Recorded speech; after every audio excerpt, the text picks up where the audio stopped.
Hey now, hour number 3 of the line, Talk 99.5, Talk995.com, MetroMcLeanWho.com. Brand new, I just burped on mic. Brand new podcast out, Over the Line podcast, on the YouTube, on Spotify, on Apple, on all the different platforms, including Rumble and others. Simply named it Tim Walz in Venezuela, the January 6th edition. You can find that. We covered a lot of ground, talked about a lot of stuff, had a lot of fun. Did a little redecorating in the podcast studio, by the way, because we conducted some spring cleaning, tore everything down, put it all back up, and you can see the new get up, if you go check it out. So if you haven't subscribed to us on there, I don't tell you very often, but a little reminder here and there is not going to hurt you. Go on YouTube and search Over the Line Andrew McLean, and then you will see our channel. Make sure you subscribe, and then you will get our videos, which we do live, by the way.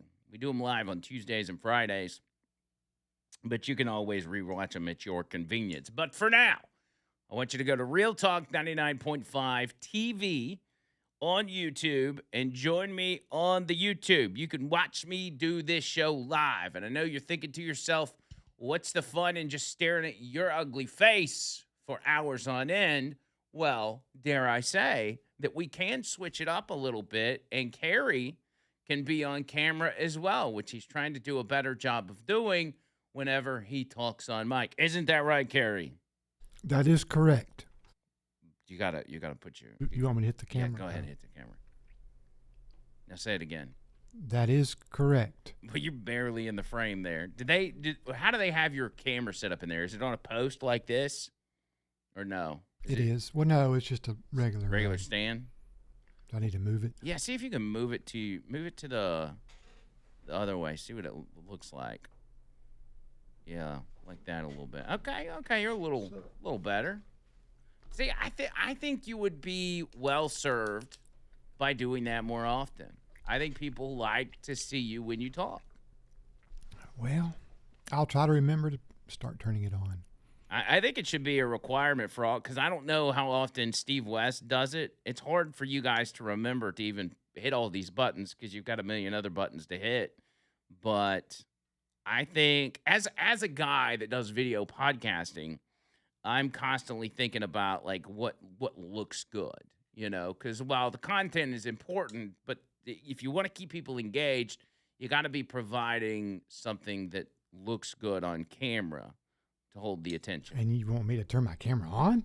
Well, maybe not that looks good, but that looks different. Like something's got to be going on. The more the merrier. The more images on screen, the better it looks. I get it. That's right. So everybody that's watching us on YouTube right now, type in the chat, "Hey, Carrie." Type in, "Hey now, Carrie," to let him know that you love seeing him on camera. You just put in, we'd love to see you on camera, Carrie. Everybody type that in the chat right now. Real Talk 99.5 TV on YouTube. Go to the live video and tell him that. And I'll read the comments off to you. No, you don't have to. I'll let you know what they say. Some of y'all are going to be seeing Carrie for the first time. Yeah. And you will now, and they're going to say, in radio, they always say, "Oh, you look nothing like I thought you would. You look nothing like you sound like." They're all going to say that, but that's just what everybody says. I won't be able to go to the grocery store anymore. You won't. I get hey nows at the grocery store and stuff sometimes. They're like, "Hey now." They're like, one guy said, "Hey now, who knew celebrities had to shop like the rest of us at a grocery store?" At Food Giant. At Food Giant. Yeah, that's it, man. But yeah, just and if you want to, give Carrie a rating, a 1 through 10, on how handsome he is. Great. 2, 3, 2. Give us a 1 to 10 on Carrie's handsomeness on the YouTube channel. This could be a bad show. It says, "Hey now, Carrie, nice to finally see you." This one says, "We love to see Carrie." And this one says, "Hey now, Carrie, looking good."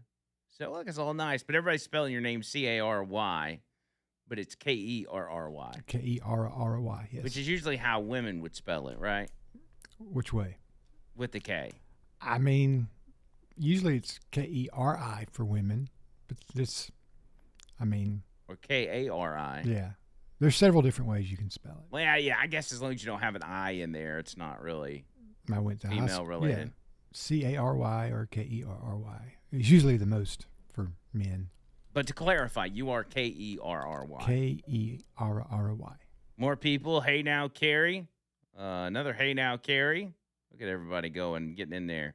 Well, our numbers are going up, man. I didn't realize that people getting to see you was going to be this big of a deal. I mean, it's just a coincidence, right? It's a coincidence. Remember, Real Talk 99.5 TV on YouTube.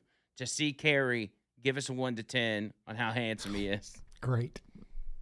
This one says, what's up with Twitter today? Lots of Middle East military buildup. They say Delta is in Iraq. That has nothing to do with Kerry. We need a rating. This one says, Kerry is on now. I think that's a compliment, right? Now everybody's saying sorry about that, Kerry, and they're spelling your name right. It's all right. 1991 Huffman High School. What does that mean? That's where I went. Is that when you graduated? It's supposed to. Does that mean the person in the chat recognizes you from high I don't school? know. Maybe. I really don't know. I can't tell by names. And what year did you graduate? 91, 92. Okay, yeah, this must be your I was supposed to graduate in 91 and didn't get around to it till 92. Got expelled, went back. It's all good. This must be your classmate. What'd you get expelled for? Oh, man. I can't remember. Oh, tell us, dude. You know. You got expelled from Just school. Just being a thug. What did you, smoking weed? Did you get in a fight? Did you bring a gun to school? No, nothing quite that bad. Fighting and skipping. Skipping mostly. School. Yes. Were you a bad kid? I mean, there was a point in time probably. You a troubled child? I think people thought I was, I don't know. I was good. Good at being bad? Yeah. I was just a teenager. So you didn't have a troubled childhood? No. You had a good childhood? Yes. Just you me were being just a little stupid. snot-nosed kid. Yeah. This one says, I stopped working just to see Kerry. This one says, like the drumsticks, Andrew. Thank you. This one says, damn, hey, make Bird look like a 10. What does that mean? You have gotten, there's only 2 ratings so far, and they're both a 10. So that's got to help your self-confidence, right? Well, I think they're saying that I make John Bird look like a 10. Oh, it makes John Bird look like it. Okay, so so that's definitely not a 10 for you. That's more of like a 0. Yeah, that's a 0. Mm. But if there's 1 0 and 1 10, that puts you at a 5. That's true. I'll take a 5. The person that talking about graduated with my wife. You graduated with his wife. Or he graduated with his wife or your wife. Man. I don't know. I would like to know who that was. This one says, well, you're not John Bird, but good to see you, Kerry. P.S. That is the correct man spelling of your name. Well, thank you for clarifying that. Cause Cary. Or is it? I don't know. I don't know. I've always said it was Kerry. I think we are at an all-time high as far as users on our YouTube channel, by the way. Well, you know. We have this ability on this show to really just pump up the numbers, especially when it comes to YouTube, do we not? It seems like that's yeah. I mean, we were the one for the most part that got all the subscribers on there. Yes, I agree with that. So, anyway, this one says, I can't even see him with my glasses on. It's because he's so slender. He's skinny. He's easy to miss.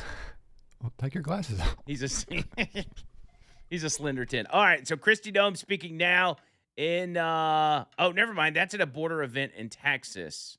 I thought that may have been the update on the ICE shooting. So I won't. Well, we got to take a break. Let's dip into Christy Dome just for a moment, then we'll hit our break. Drug exploitation and child exploitation. So we're going to continue to do our work. And I want to remind everybody that the act like we saw today of using a vehicle to try to kill an officer and his colleagues and the other people around him is something that every politician, every elected official, everyone in this country should be able to rally around and say that it is wrong, and that sanctuary cities and sanctuary states that protect individuals who do that should no longer be allowed. That those individuals that are in leadership positions in these sanctuary jurisdictions need to work with us to make sure that every single person that's out there enforcing the law can be safe, but also so that all of our citizens can continue to be safe too. Domestic acts of terrorism like this will not stand, and I'm grateful that we have the leadership in Washington, D.C. that recognizes it, and will make sure that it's working to keep every single community safe, regardless of who's in charge in that city. President Trump gets up every day and will work to keep people safe, whether they're in a red state or a blue state or in a city that has a Republican mayor or a mayor that has a Democrat mayor. He's going to fight for every single American to make sure they live in a safe community and can raise their kids without fear. Yes. Business owners across the Rio Grande Valley told me they're concerned about some of the sweeping ICE raids on work sites, particularly in construction, where sometimes workers with legal status are being kind of swept up in the process, delaying projects and hurting our economy. What is your message to these businesses? Well, that's simply not happening. So it's just not true. We are focused on going after the worst of the worst in every community across this country to make sure that we're making our streets safer. And anyone who is a citizen of this country or is here legally has nothing to fear, has nothing to get out of bed in the morning to be scared of, because we are only enforcing the law. If you are in violation, if you have perverted one of our programs in order to be here illegally, absolutely, you may be held accountable for that action. But that individual and those businesses don't have anything to fear if they're following the law. Sure. Anna Giaritelli, Washington Examiner. By putting in 500 miles of buoy, fewer people are going to be able to get across, whereas the... Okay, so there's DHS Secretary Chris. All right, so they're just going to be asking questions. We really didn't get a lot of information out of the shooting. I guess we kind of hopped on it on the back end, but we'll gather that as we go along. Looking back at the chat before I break. Hey now, Carrie. Carrie is the funny one. Says this one. And this one says, my mother started walking 5 miles a day when she turned 65. She's now 90, and we have no idea where she is. That's pretty funny. Where did she go? Where did she go? All right, quick break. 205-545-9950. 545-9950. Back after this.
Doesn't this sound like Motorhead?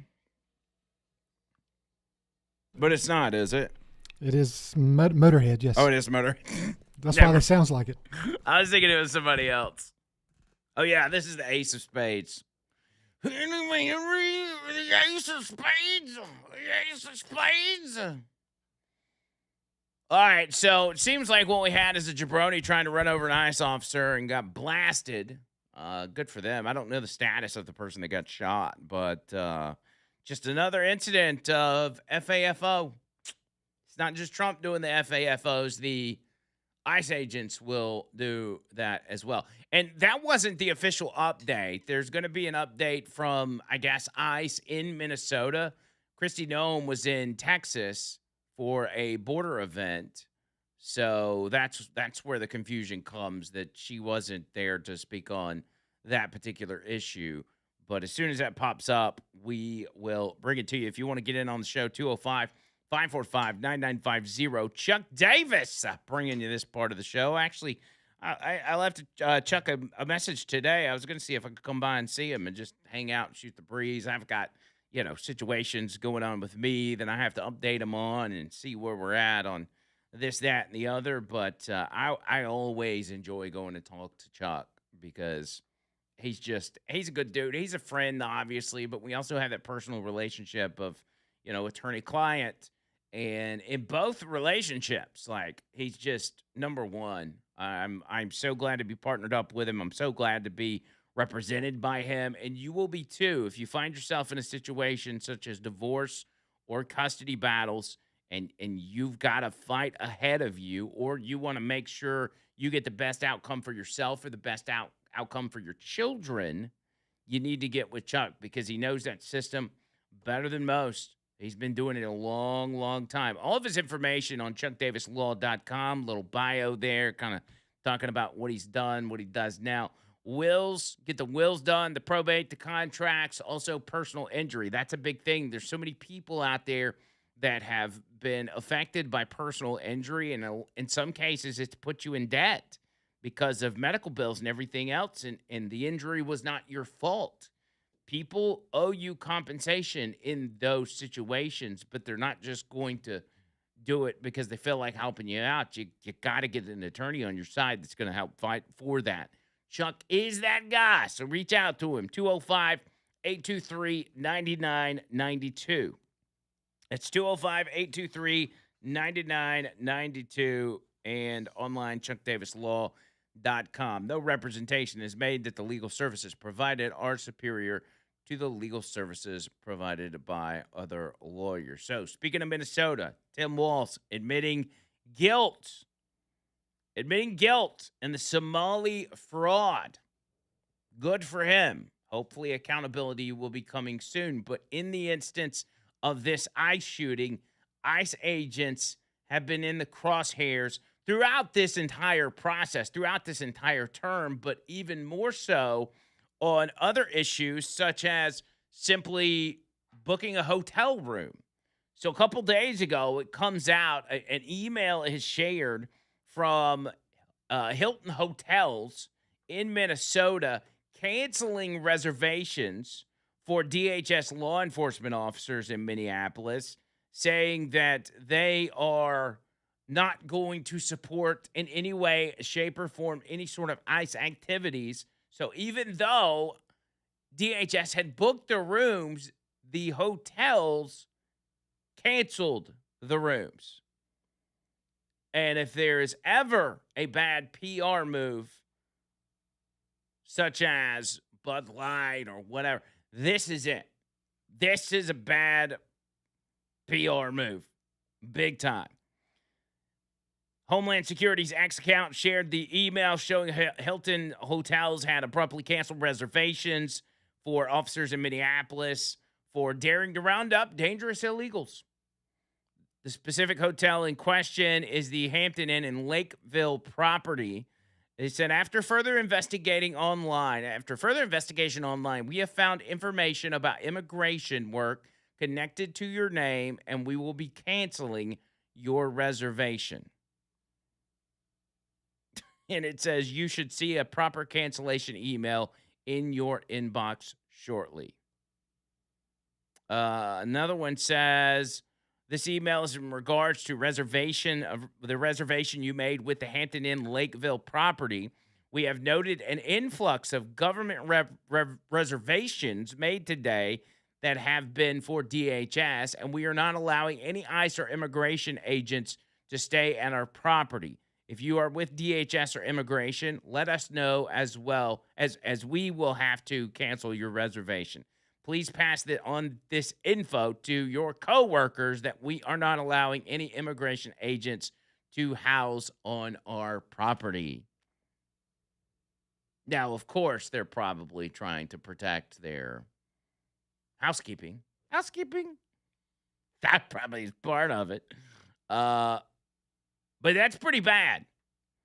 DHS said Hilton Hotels has launched a coordinated campaign in Minneapolis to refuse services to DHS law enforcement when officers attempted to book rooms using official government emails and rates.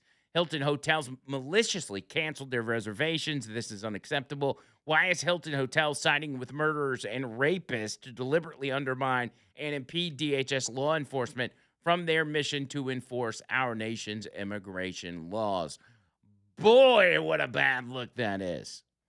But if you know anything about hotels, you know that there are franchise owners, if you will, that own some hotels, and then they pay a company like Hilton to use their name, right? That's just how it works. It's how it works with gas stations and stuff like that.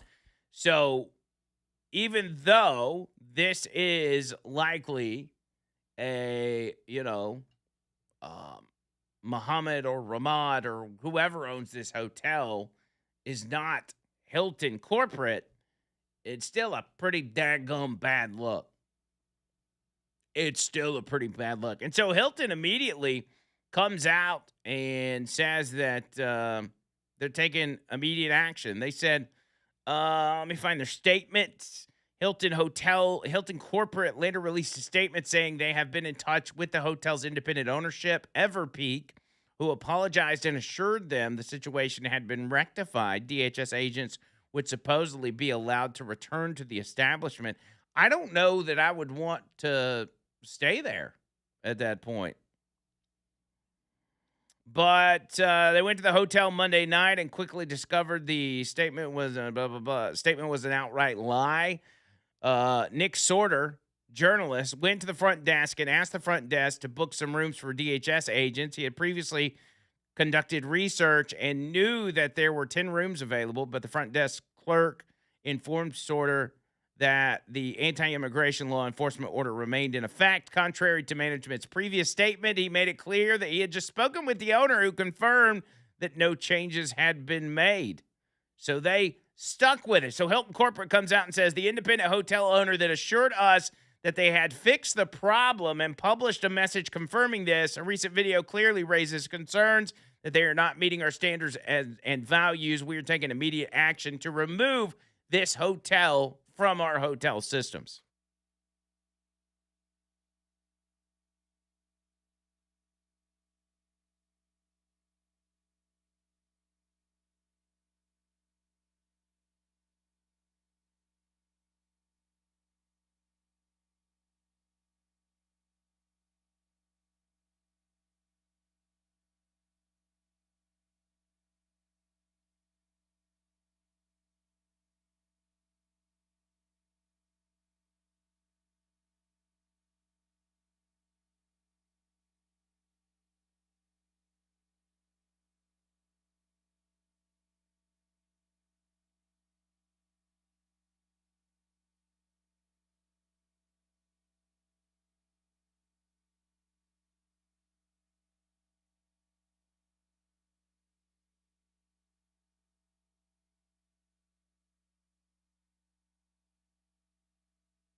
I love watching videos of ICE agents roughing up protesters, especially in the snow in Minnesota. It's just something about it. It makes me feel warm and fuzzy inside. I don't know how to describe it. Just funny is what I would. It's funny. Throwing these guys around like they're nothing. It is. It's so good. And now it seems like we've got Mayor Jacob Frey. Is he part of this? Is he part of this press conference? Well, this will be bizarre. Let's go to this live in Minneapolis. Is dead, and that she was shot by ICE. We've dreaded this moment since the early stages of this ICE presence in Minneapolis. Not only is this a concern that we've had internally, we've been talking about it. They are not here to cause safety in this city. What they are doing is not to provide safety in America. What they are doing is causing chaos and distrust. They're ripping families apart. They're sowing chaos on our streets. And in this case, quite literally killing people. So they are already trying to spin this as an action of self-defense. Having seen the video of myself, I want to tell everybody directly, that is bullshit. This was an agent recklessly using power that resulted in somebody dying, getting killed. As soon as it happened and we learned of the incident, we had several priorities. The first, of course, was to get the victim to the hospital and to get care as soon as possible. To the family, I'm so deeply sorry. There's nothing that I can say right now that's going to make you or your relatives or the friends of the victim feel any better. There were, I believe, 2 Minneapolis police officers that responded and were in the ambulance on the way to the hospital. The second was to get ICE off of the scene. There were dozens, if not hundreds, of ICE and federal officers that were there at the time. Having them there was only causing more chaos. Having them there was only making a difficult situation even more problematic, and one that, yes, they created themselves. There's little I can say, again, that'll make this situation better, but I do have a message for our community, for our city, and I have a message for ICE. To ICE, get the fuck out of Minneapolis. We do not want you here. Your stated reason for being in this city is to create some kind of safety, and you are doing exactly the opposite. People are being hurt. Families are being ripped apart.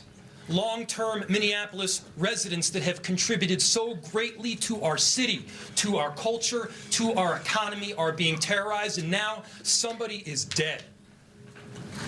That's on you. And it's also on you to leave.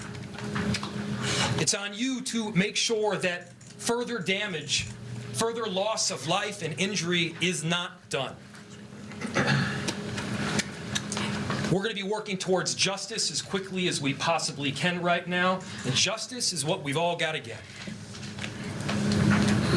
Next, a message to our community. Look, we all know that the agenda of this Trump administration is to create chaos. Let us respond right now with our best versions of self.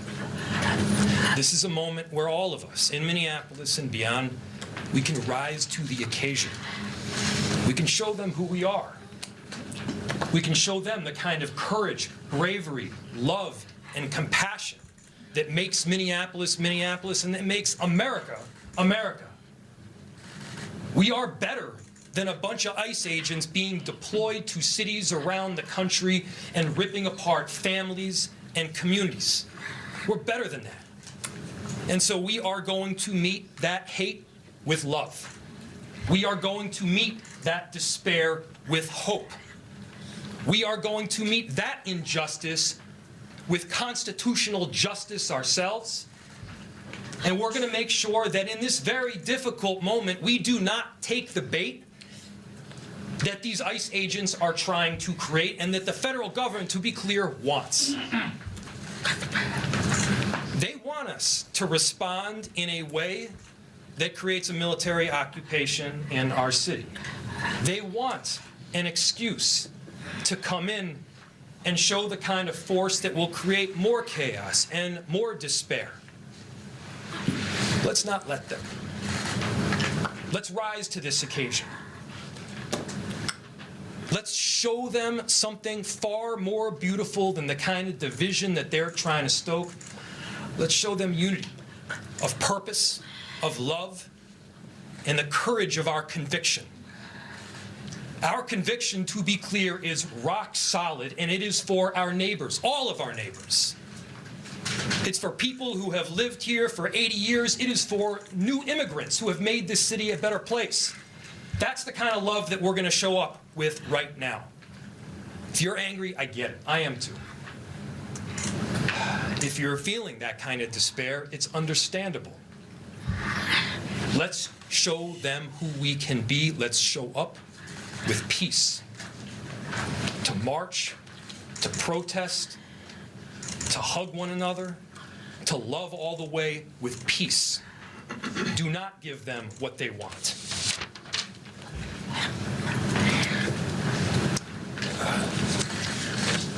Finally, you know, we've got a lot of work that needs to happen right now to make sure that, first, of course, the scene was secured as much as possible, that we were able to get the victim, now deceased, to the hospital. We've got a lot of work to do in the coming days. I want to thank our city enterprise for the work that they have done, but more importantly, what they're about to do, because this is going to be heavy and our city has been through a lot. We also know that we're prepared to do right for people. Among them is our chief of police. And I'll invite him up. My name is Brian O'Hara, B-R-I-A-N-O''H-A-R-A. I am the Minneapolis Police Chief. This morning, Minneapolis police officers received a report of federal law enforcement being involved in a deadly force incident, meaning shots had been fired. Minneapolis police officers responded to the scene. We arrived and found a woman with a gunshot wound to the head. Life-saving measures were performed at the scene, including CPR. The woman was transported to Hennepin County Medical Center, where she has since been pronounced deceased. The preliminary information that we have indicates that this woman was in her vehicle and was blocking the roadway on Portland Avenue, midway between 33rd Street and 34th Street in the city. At some point, a federal law enforcement officer approached her on foot, and the vehicle began to drive off. At least 2 shots were fired. The vehicle then crashed on the side of the roadway. Minneapolis police officers secured the crime scene and assisted in trying to preserve the evidence that is there. We have since turned over the scene both to the Federal Bureau of Investigation as well as the Minnesota Bureau of Criminal Apprehension, which will be conducting an investigation into this use of deadly force. I want to thank the mayor, city council president, other members of the city council, state legislators that were on the scene. This has been a very difficult time for everyone in the city. And this is obviously a very, very tragic situation where a woman has lost her life. That being said, in addition to this tragedy, which unfortunately we did predict, we were seriously concerned about further escalation from the scene. I want to thank the elected officials that came themselves to help us prevent that from happening, as well as the individuals on that scene that remained peaceful and that abided by law enforcement instructions so that we could preserve that scene and ensure that a full and transparent investigation can take place. That being said, I just echo the mayor's comments that we ask that the community continue to call for peace. We understand people are going to be upset about what happened, and people are going to want to exercise their First Amendment rights. But please do so safely and lawfully to ensure that we do not have any further tragedy in this city or destruction. Thank you. Chief, thank you, Sheriff, thank you, council members. Commissioner, I'll open it to questions. Any idea on the identity of the ICE officer who fired those shots? I don't have that information, no. The question was, is there an identity of the ICE officer that fired? I do not have that. We're hearing the ICE officer stopped a position from helping the lady who was shot. Is that true? We've seen video, it's all over social media, that someone tried to help this lady, and they were pointed guns at and told to get away. Do you know about that at all? So the question was, there's information out there that people tried to help the woman that was shot, and ICE officers that pointed guns at them and told them to leave.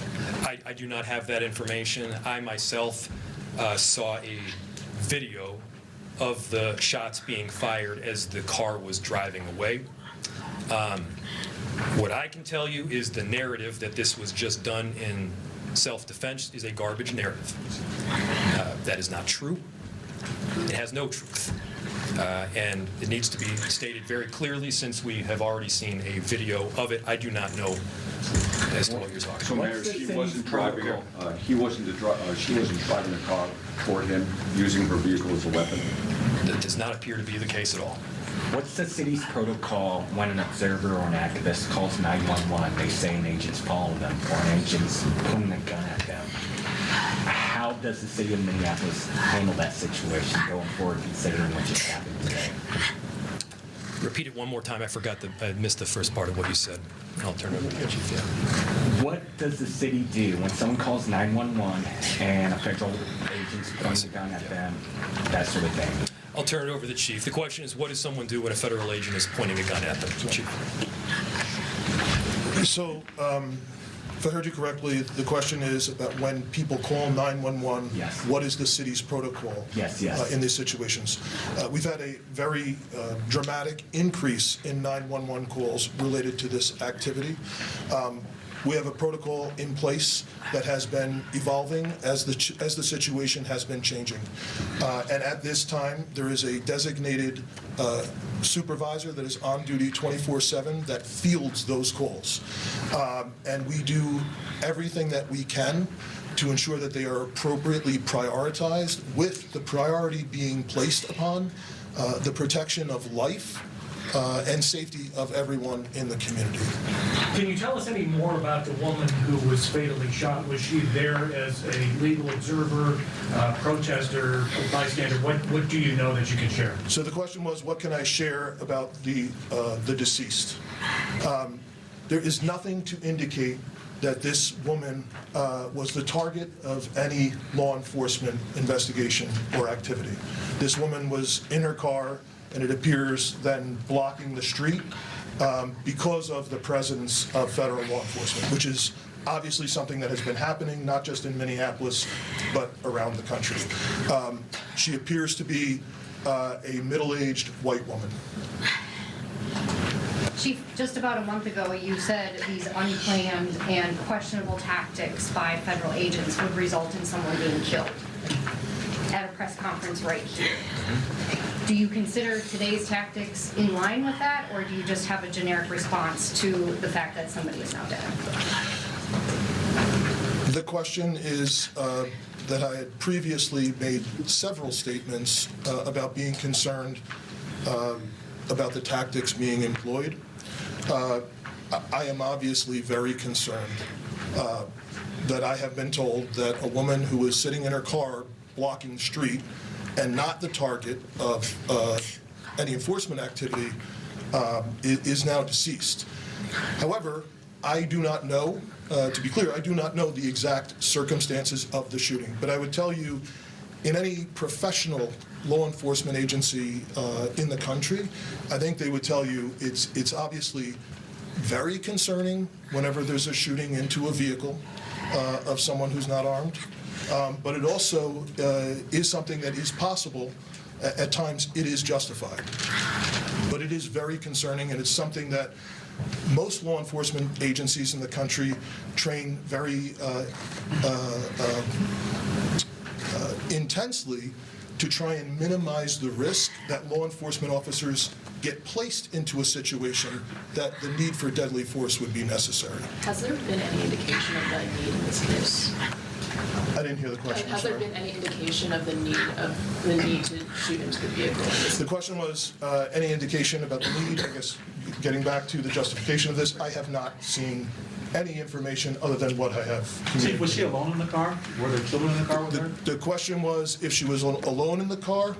I know that I got there shortly after this call came in.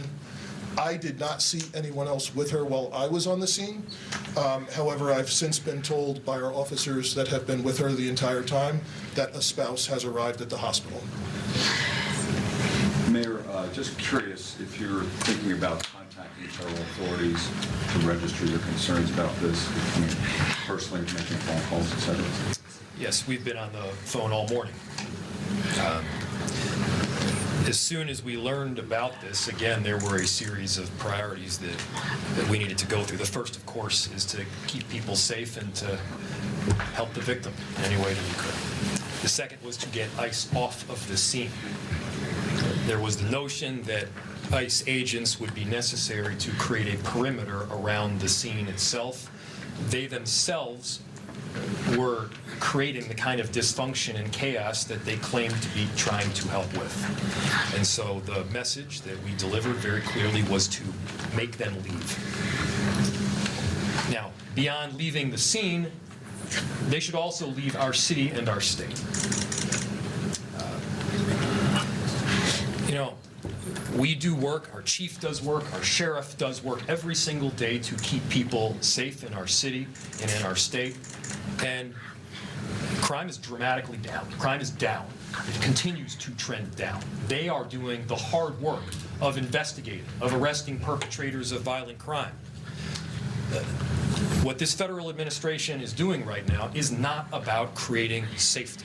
Do not let them tell you that what they are doing is about creating safety. It is not. It is having the opposite impact. We need to be clear-eyed about the work that is moving forward, and they need to leave Minneapolis. We have time for one or two more questions. Mayor, you may know this with your legal background. If the shooting is found to not be justified, does the city have any legal, or the state rather, have any legal recourse to bring charges against this ICE agent, given that this person is a federal agent, if the feds don't? So, obviously, and I have to always lead with this caveat because it is true, an investigation still does need to be conducted. I had my perception of what took place based on the vehicle and the vehicle's positioning. It does not appear that the individual is trying to ram anybody. Now, the question was, if it is in fact found to be an unjustified shooting, who issues the charge, who prosecutes, how does justice take place? I don't know the answer in full to that. This is obviously information that we're still working out. Chief, do you have any additional information, or Commissioner? The only thing I would add to the mayor's statement is that the crime scene was held by the Minneapolis Police Department, and the investigation is now being led jointly by the Federal Bureau of Investigation as well as the Minnesota Bureau of Criminal Apprehension. And the purpose of their involvement would be to investigate whether any state laws within the state of Minnesota have been violated. One more Can I just add something to that, too? Oh, sorry, sir. What's very important is that for our communities, that we do have some kind of part in this investigation. It needs to be done on a local level. With all due respect to the federal level, we do need to make sure that our local agencies are involved. Well, certainly the BCA is very well capable of working with our federal partners in doing so.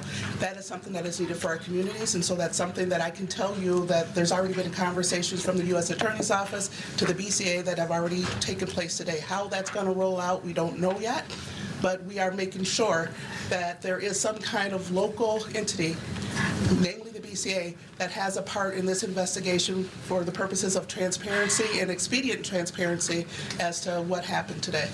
One more. If that's it.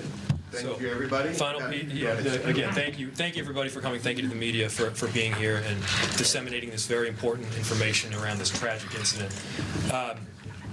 To reiterate a final message to our community members, I understand the anger. Let's unite around hope and love and peace and getting justice. That's what we need to be doing right now. I appreciate the service from everybody up here as well as the 435,000 people that call Minneapolis home. Thank you. Got some housekeeping. So there's Mayor Jacob Frey out of Minneapolis using some dirty, dirty language, Carrie, telling ICE to get the F out of Minneapolis after this ICE-involved shooting we've been talking about all day. And during that press conference, I watched the video probably 20 times in order to get a feel of what exactly happened, because when you first saw it, you thought, well, that didn't seem to be anything too crazy. But if you watch the video closely, what you have is this woman in her vehicle. She's blocking the middle of the road. So ICE agents come up. There's already a huge crowd of hostile people out there fighting with ICE agents. This lady goes up. She's blocking the road. So ICE agents pull up and they come up to her vehicle to arrest her or whatever. We don't know what the lead up to that was, but they were apprehending her. They were detaining her for the moment. And what you have was, 2 or 3 ICE agents on the driver's side, and then you had an agent that was directly in front of her car. Well, when the agents on the side went to open her door to detain her, she hit the gas and almost ran over the ICE agent that was standing directly in front of her vehicle. In which case, as in most cases, those of you in law enforcement know this, that is essentially a weapon. Your vehicle is a weapon at that point, and now you are threatening the lives of that law enforcement officer. So that officer took one shot, hit her in the head, and now that individual is deceased. The video's out there. The video's on X. You can watch it yourself. And then you listen to what Jacob Frey just said. With all the passion that his little gay body can muster to try to freak out everybody and get Minneapolis into an uproar. There's already a hostile crowd out there. He is trying to create more hostility to make this a much worse situation. This is the same Jacob Frey that bit down on one knee and boo-hooed in front of George Floyd's casket back in 2020. This is the same loser that has changed the Minneapolis or the Minnesota, or a bit of part of changing the Minnesota state flag to look like the Somali flag. This is the same guy that goes and speaks Somalian or whatever you call it, and panders to the Somali community and panders to those individuals that are committing massive fraud, which is another story in itself. Minnesota looks to be the worst state of the union at this point. They have really done a number to make sure they are the biggest hellhole out of the 50 states that we have in this country. And they have accomplished that. Between Tim Walz and Jacob Frey, they have, in fact, accomplished something, and it is that. It's unbelievable. Again, the video's out there. Y'all go watch it for yourself. You can see an ICE agent almost run over. He jumped out of the way, thankfully, but he fired his weapon, as all law enforcement officers are trained to do. But they don't want the truth. Jacob Frey doesn't want the truth. Tim Walz doesn't want the truth. What they want is chaos in the